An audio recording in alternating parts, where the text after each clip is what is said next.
Kaixo berriz, hemen gaude kasu honetan laugarren gaiaren laburpenarekin. Luzeagoa den gai bat, komplikatuagoa den gai bat, errestaurazio sistema politikoa, 1875, 1923, naiz eta ipatuko dugun oso labur bada ere, 23tik 31 arte gertatzen den eta zeintzu diren ondorioak.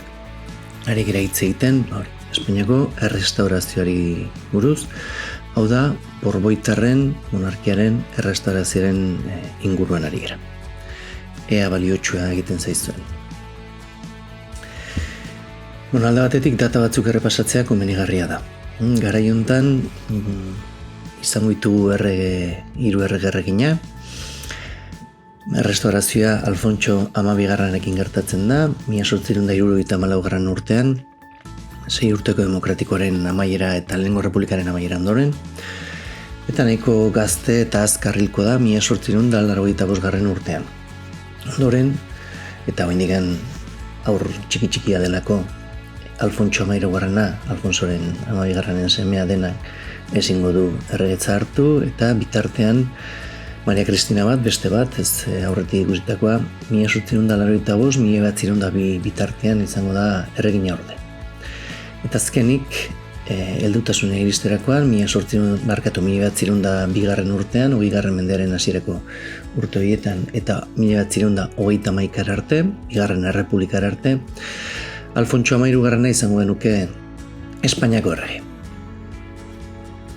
Data garrantzitsu batzuk errepasatzeko, dokumentuetan dituzue historia lerroa eta bar, 1974an Alfontso Amabigarrena errege izango da, gertatuko zen, seguraski, lehengo republikaren amaiera emandatzat dago behin-behineko barkatu gobernu batekin, baina gainera pronuntziamendu bat egongo da, ikusiko dugu, eta horrek azkartu egiten du Alfontsoren etorrera.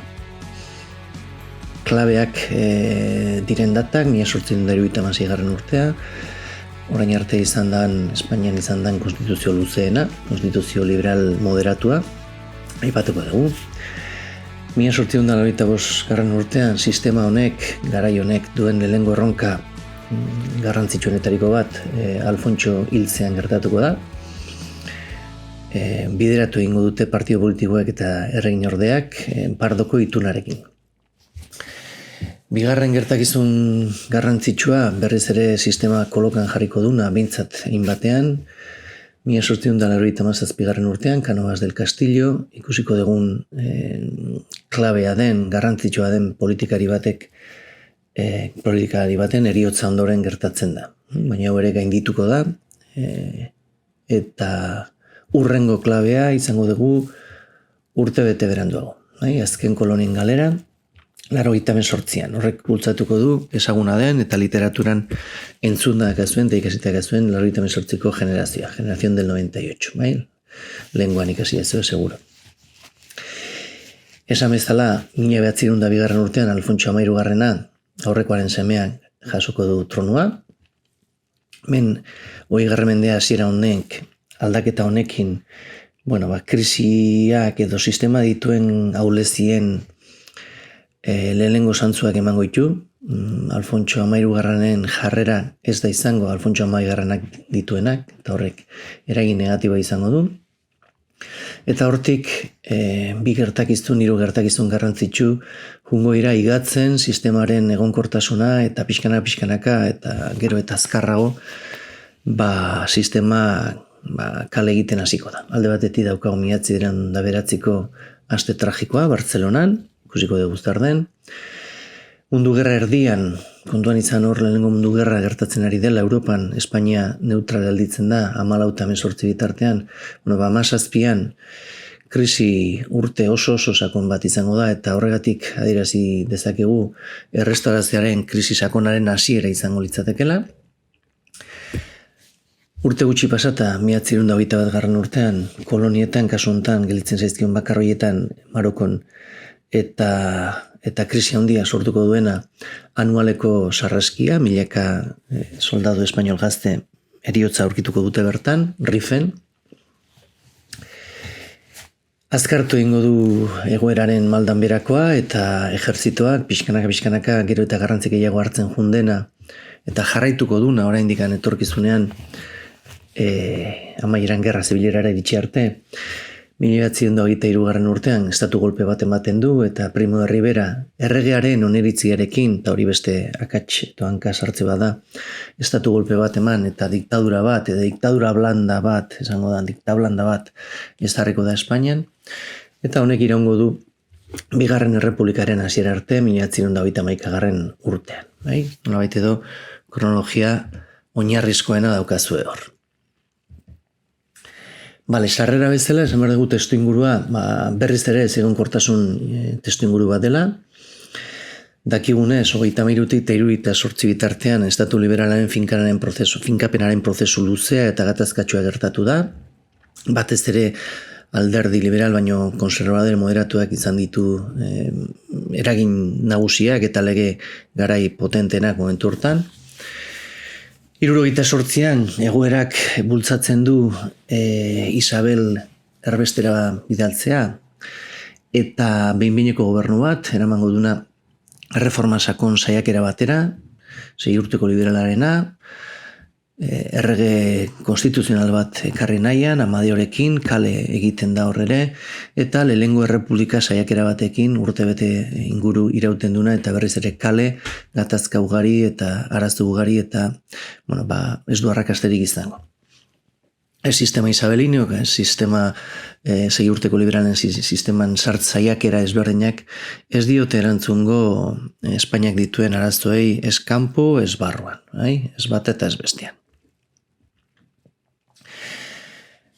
Hau dela eta 1894 urtean eta naiz eta garbi zegoen ja errestaurazioa, segurazki modu bakitsu batean gertatuko zen zerbait izela, esaten nuen bezala general batek, berriz ere ejertzitoaren presentzia, estatu golpe bat eman edo pronuntziamendu bat eman, esaten zen moduan, eta monarkia konstituzionala berriz ere sartzen da Espainian, errepublika kenduta, eta hemen ideologo nagusia, sistemaren antolatzailea, dakagu oso ezaguna izango den, politikari konservadorea, liberal konservadorea, Cánovas del Castillo, Antonio. Honek ekarriko du, bultzatuko du, Alfonso Amabigarrenaren etortzea, oso figura, paper potentea jarriaz bere figura hontan, errege paper hontan. Izango da, ardatz bat, nun bipartidismoa bere inguruan antolatuko da. Aurreko garaian Isabelekin egontzen arazo nagusia identifikatzen dute, izan zela, ez zegoela aldaketa baketsua gobernuan eta behin gobernua aldatua, gobernu berriak etengabe kendu egiten zitula aurreko gobernuak egindako legeak, inkluso konstituzioak, horrek ematen du desegonkortasun egoera batera eta ekonomia arazo izatera. Eta beraz, naturalki ulertzen dute Partido Liberalen arteko turnoa trukaketa egon behar dula. Hortarako adostu egingo dute. Ados, eta erregearen papera izango da erdian mantentzea, neutral agertzea, ez azaltzea baten alde edo bestearen alde. Helburutzat asko daude, baino bi aipatu ditzakegu argi eta garbi, izango da ordena mantentzea eta hortarako tradizio monarkikoari heltzea. Tradizio monarkiko hori erregea izango da, eta horrela adieraziko du publikoki liberalismoaren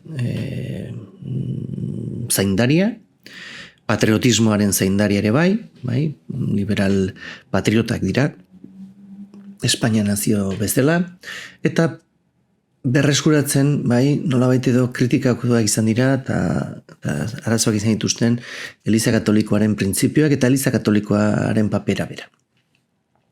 Bigarren helburu nagusia eta hasierako urtetan lortu ingo dute, batez ere hasierako gobernuan Cánovasen lehenengo 6 urtetan, gerra karlistekin amaitu, bakea lortu Espainia barruan, eta bakea lortuko dula hasiera batean gerora kale ingo dute Kuban, eta beste Filipinetako eta Guameko eta Koloniatan. Ados? Saiakera azken finean da, heltzea tradizio monarkikoari Borbonen familien eskutik, baina eskari modernoei nolabait edo erantzun bat ematen eta ordena eta oreka mantenduz. Nolabait edo planteamendua da, betiko ohiturak, tradizioak, balore nagusiak heldu eta modernizazio prozesu bat heldu ekonomiaren eskutik eta lege berrien eskutik. Hortarako, turnismoa, bai, sistema turnista bat. Sistema kanobista, bi oinarri izango ditu, esan dizuedana, soberania erregeak zati bat, herriak beste bat, baina herriak bipartidismoaren bitartez. Ez edo zein ordezkaritza politikoa, baizik eta bi partidu politiko nagusien esku gelditzen den ordezkaritza politiko. Alde batetik, partido konservadoraren, Cánovas del Castilloen konservadoraren eskutik, eta bestetik Mateo Sagastaren partido liberalaren eskutik. Eta erdatz bezala erregea konstituzio baten menpe da. Konstituzio hori nahiko konservadori izango da, monarkia konstituzionala aldarrikatzen da, esan dudan bezala, baina erregeari botere oso potenteak oso esanguratsuak ematen zaizkio, erregea permanentea dela eta eztabaida ezina dela adierazten da, beto eskubidea izango du, gorteak disolbatu eta deitu, bai, gobernua izandatzeko eskubidea izango du, armadaren burua da, baditu ikusi dezakezuenez oso zabalak diran eskumenak. Hasiera batean ez ditu gehiegi erabiliko. Eta erabiltzen baditu izango da bipartidismo honen alde eta modu moderatu batean eta orekatu batean. Arazo etorriko da Alfonso Hamairugarrenak botere hauek modu diskrezional batean edo bere interes lagunen edo alde egiten duenean. Soberania konpartitua izango da, herria eta herria, horregatik konservadorea, konstituzioa, biganberako sistema izango da, parlamentoa eta senatua, eskubide eta askatasun batzuk aldarrikatuko dira, prentsa askatasuna, biltzuk askatasuna eta bar, baina beti ere daude ordenaren eta erregearen nahiaren menpe. Beraz, kontuz. Erlijio katolikoa berriz ere ofizialtzat hartuko da, eta elizak berriz ere jasoko du preeminentzia bat Espainiaren barruan, eta hauteskunde sistema zensitaria egongo da, nahiz eta momentu batzutan inkluso unibertsala ere izango den. Erregearen papera aipatu dizuet, moderatzaile eta neutrala izatea, eta sistema oreka hori lortzeko turnoak antolatzen dituzte eta aurretik adostu egingo da zeinena izango dan gobernua. Beti ere bi partiduen artean, konservadore eta liberalen artean. Nola lortzen da hori? Bueno, iruzur egitez, hauteskundetan iruzur egitez. Eta hori, karo, denbora pasala gero eta deigarriagoa eta gero eta kritikagoa izango den politika bat izango da. Helburua, aipatu dugu, errestaurazio monarkikoa eta oreka, ordena, ekonomian ere aurrera egiteko. Arazo handi batekin jaiotzen da sistema. Eta da, ez ditula kontuan hartzen, hainbat eta hainbat mugimendu politiko edo sozial, ez direla ordezkatuak sentitu bi partio politiko hauek, eta behar dituztela, nahi dituztela beste erreforma batzuk edo behar batzuk, eta ordezkaritzan aurkitzen ez dutenez beraien erantzuna edo behar dituzten erantzunak, pues, kexan eta mugimendu sozialetan aurkituko dituzte gatazka sortuz. Txandakatze bakitsu hori oso modu laburrean esan da, gobernuan tornatzeko bi partioen arteko sistema izango da, lortzeko hauteskundetan iruzurra egiten da esan dudan bezala, erabiltzen duten kasilladoren sistema, horretik ja erabakita zein irabaziko duen zirkunskizio bakoitzean, tramite hutsa da hauteskundeak egitea, baina paripe hori egiten da, simulazio hori egiten da. Nola lortzen da, nahi duten sistema, nahi duten hauteskunde, partidua irabazte hauteskundeak, kazikismoa da oso ezaguna garaiontan, eta oso kritikatua, hau da, kazike batzuk boteria daukaten, edo enpresa gizonak, edo aintzinako nobleak, burgesia potenteak, herriko aberatsek bultzatuko dute diruz edo indarrez botuak alde batera edo bestea jotzea, edo eta bestela putxerazoan bidez. Hau da, urneetan sartzen diren papeletak edo kenduz, edo beste batzuk sartuz. Azken finean esan bezala, turnismoa albideratzeko. Hasieratik sortuko dira krisi txiki batzuk, alde batetik adibidez esan dizuedana, 1885 urtean kronologian aurrera egiteko hil egingo da Alfontso, hor saiestu egingo dute krisia Pardoko itun sekretu baten bidez, baina Kristinarekin ados jartzen dira Cánovas eta Sagasta turno sistema horri, struktura handiago bat eman eta jarraitzeko, hola egingo dute. Baina krisi nagusia sortuko da 20. mendearen hasiera hortan, Cánovas del Castillo ondoren 97an Sagasta hil ondoren 1903an ordezkatu egin behar dira, eta egia da politikari potentek ordezkatuko dituztela, baina ez da gauza bera, bai? Maura eta Canalejas, ja iritzi publikoan sortu da, amaiera, turnismoaren amaieraren nolabaiteko aukera hori hor dagola, eta batez ere, krisi politiko askoren artean, ardatza zen erreiaren figura paper horrek kale egiten duelako. Politikan eskua sartzen hasiko da, nabarmenki, ejertzitoan ere eskua sartzen hasiko da nabarmenki, oso kritikatu izango da, eta neutralidade paper hori utzi ingo dulako, eta beraz etxai asko ingo ditulako. Sistema kanobistak, 20. mende hasiera hontan, bere auleziak aurkezten hasiko da. Alde batetik, zilegitasun falta garbia da, trampa egiten delako, mugimendu sozial eta politikoak oin ikusiko ditugunak indartzen hasia direlako iagarri hortarako, eta aldi berean ekonomian aurrera pausa handiak ematen diren bitartean aberastasun berri hori oso handia dena ez da ondo banatzen, herri xea, pobrea, herri purre jarraitzen izango du, beste gutxi batzu barkatu aberasten diren inean, eta horrek lan gatazka handiak sortuko ditu, eta esan bezala, krisia atean aurkituko dute. Errepasatzen baditugu garaiuntako indar politikoak, bi aipatu ditugu, ez naiz luzatuko, alde batetik Alderdi Konservadorea, Cánovas buru, beste buru batzuk ere dira, Maura eta Silvela adibidez, hauek ordezkatzen dituzte batez ere elite aristokratiko eta burgesia, ere eliza jerarkikoa bere inguruan egongo da, politikan ordena, bakea, erreforma konservadoreak, ez aurrerako hiegiak, erregea eta elizaren defentsa, balore klasikoak, tradizionalak, gizarte eskubideak bai, baina konservadoreak hortan ere, eta ekonomikoki ere nahiko konservadoreak. Alderdi liberala berriz, turnismoan sartzen dan beste hori, Sagasta eta Canalejas ingo genituzke ordezkari nagusiak, burgesia ertain bajuaren liberal hoien, intelektual hoien ordezkari partidua izango da, partido izango da, bai, militar progresistak ere bai, partido militaren artean zatiketa ere gertatzen da, eta hau da erreformistagoa, aurrerakoiagoa, ekonomia askeagoa bilatzen duen partido politiko bat, demokratikoagoa ere bada. Eta turnismotik kanpo gelditzen diren indar anitz batzuk, gero eta indar gehiago hartzen jungo direnak, izango ditugu alde batetik, sistematik kanpo gelditzen diren, edo oso parte arte gutxi uzten dietelako, edo ez dutelako politikan parte hartzen ezkerreko indarrak, helburu nagusia izango da ez bakarrekin Espainian, Europa osoan zabaltzen ari da industrializazio prozesuarekin bat sortzen den prozesua delako, ezkerreko partio politikoak eta ezkerreko sindikatuak. Ezberdintasuna da partio politikoek nahi dutela gizartea aldatu, sistema justuago bat lortu politikan parte hartuz, gobernuak osatuz, eta hortik eraikiz, eta sindikatuek nahiko dute borrokatu langileen eskubideen alde, greba eta manifestaldien bidez.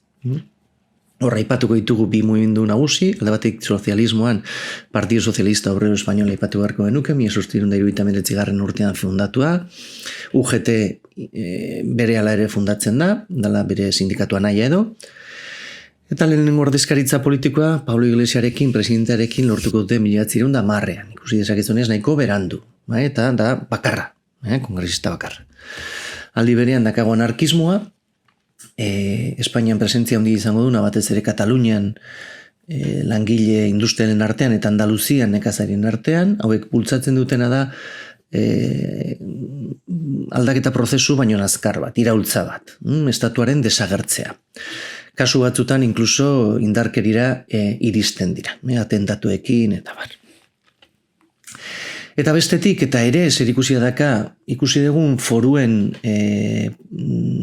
indargabetze prozesu horrekin, eta bestetik, zer ikusia du, industrializazio prozesuekin, que precisamente zehazki eremu hauetan ematen da, Katalunian eta Euskal Herrian, horrek suposatzen ditu aldaketa batzu, kulturan, hizkuntzan mehatxua, identitatea mehatxatuta sentitzen dare bai, urbanizazio oso potente bat aldatzen dula garai hortako harremana, kulturak, izaerak, nolabait edo traumatikoa izan daiteken gertaera bat, eta galera sentimendu bat, gehi, urteetan izandako autonomia galtzen edo galdu dutela, eta horrek bultzatzen du, sortzen du, erreivindifikazio politiko bat nazionalismotik. Nazionalismo bat, da mugimendu politiko bat, Europa osoan zabaltzen ari dela, ja orain dela urte batzuk. Data bezala, aipatu beharko genuke, Sabino Aranak, EAJ, Eusko Alderdi Jeltzalea fundatzen duela 1895 urtean, oso garrantzitsua izango dela bai momentu hortan, eta batez ere, etorkizunean eta orain arte gobernuan dagoela adibidez lehendakaritza. Hortik aurrera krisia. Esan dugu, bere momentuan, hasten denean ja dago krisi bat gerra karlistekin, baina berehala arrakasta izango dute eta amaitu egingo da gerra, baina sortzen da beste krisi bat, foruen indargabetzarekin, 1876 urtean, ke suposatzen du bultzakada negatibo bat lurralde foralistetan eta nolabait edo erreakzio bat nazionalismora eramango dula beste faktoreekin orantxe izaldu dugun bezala. Gehitu berdegu, aipatu dugun 1898ko krisia, lenguan ikasi dezuena, sortzen duna literato, intelektual, belaunaldi berri bat regenerazionismoaren inguruan eta 98ko belaunaldiaren inguruan, kontzientzia politiko aurrerakoiago bat, reformatzailea bultzatzen duna eta suposatzen duna Espainian aldaketa momentu bat. Kontzientzio nazional hori nolabait edo bazetorrela atzetik eta indartu egin zena independentzia gerran Frantziaren aurta, bastindu potente bat jasotzen du eta berkokatu egin behar da. Zeintzu dira guk ditugun balioak, zein da Espainiaren papera, zein da ejertzituaren papera hortan, galera hauen ondoren, gazteek zer nahi dute beraien bizitzarekin, zer dan patriotismoa, elementu guzti horiek. Horrekin batera, aipatu egun langileen mugimendua, batez ere Katalunian eta Euskadin, baina beste lurralde batzuetan ere bai, lan baldintza gogor izugarri batzuei erantzuna da, eta nazioartean dagoen mugimendu internazional baten influentzia ere mugitzen da. Bai sozialismoa, bai anarkismoa, bai komunismoa bere presentzia izango dute, eta hauteskundeetan aukerarik ez dakatenez presentzia egiteko turnismoaren sistema horrek ez duelako albideratzen, kalean islatuko dira, borroka bidez, greba bidez, eta estatua, gobernuak askotan errepresio bortitzez eta reforma txikiz erantzuten du. Beraz, haunditzen eta haunditzen pilatzen doan gatazka bat izango da. Amaiera, amaiera ja aurre ikusten hasten da 20. mendearen hasieran, aipatu dugu lehen krisi astarnak azaltzen hasten dira, jendea ja oso konstiente da manipulazio gutxian bizi direla eta mesfidantza oso nabarmena izango da, indartuz jende asko oposizio taldeen inguruan, tentsio sozialak areatu egingo dira, aipatu dugu, ekonomia ondo doa ez urte guztietan, baina bai desientetan eta kapitala handiak egiten dira garaiontan, banku berriak, industria berriak, oso handiak, jendea aberastu egiten da, baina gehiengo batez. Eta orduan horren aurrean, mugimenduak daude eta gobernuak errepresioarekin erantzuten baldin badu, normalen errepresioak ekartzen du mugimendu gehiago. Gerrek ere, bai 98ko kolonietakoa, bai Marokon ejertzitoa sartzen da gerra ezberdinetan, 1909an, 21an, oso giro txarra sortuko du, aipatu ez dela herriaren papera, neutraltasunez urruntzen den hortan, zalantzan jartzen hasiko da gero eta gehiago, eta azken finean, sortzen da giro bat, nola albideratu egiten da gobernu aldaketa bat beharrezkoa dela edo sistema aldaketa bat beharrezkoa dela. 1909an, 1917an, bi kolpe bortitz, ja nolabait edo azken kanpai jotzeak edo ekartzen dituna erregimenari. Alde batetik Marokoko gerran beharrezkoak diren soldaduak deitzerakoan, erreserbistak deitzen dira, jende gaztea, baina ja bere lana, bere familia dakatenak, eta Bartzelonan ezetz esaten dute, greba orokor bat antolatzen da, eta gobernuaren erantzuna da errepresio izugarri bat, eragina handia izango duna gobernuaren aurka bai Espainia barruan, bai kanpoan, inkluso liberalen artean. 1917an da krisi urte bat, 3 krisi bata besteren atzetik, alde batetik greba orokor bat, arrakasta handiz, bestetik ejertzitoaren barruan dibizioak eta gobernuaren aurkako planteamendu bat, militarren defentsa juntak edo deitzen direnak, beraien interesak defendatu nahi dituztenak, eta gainera krisi parlamentario bat.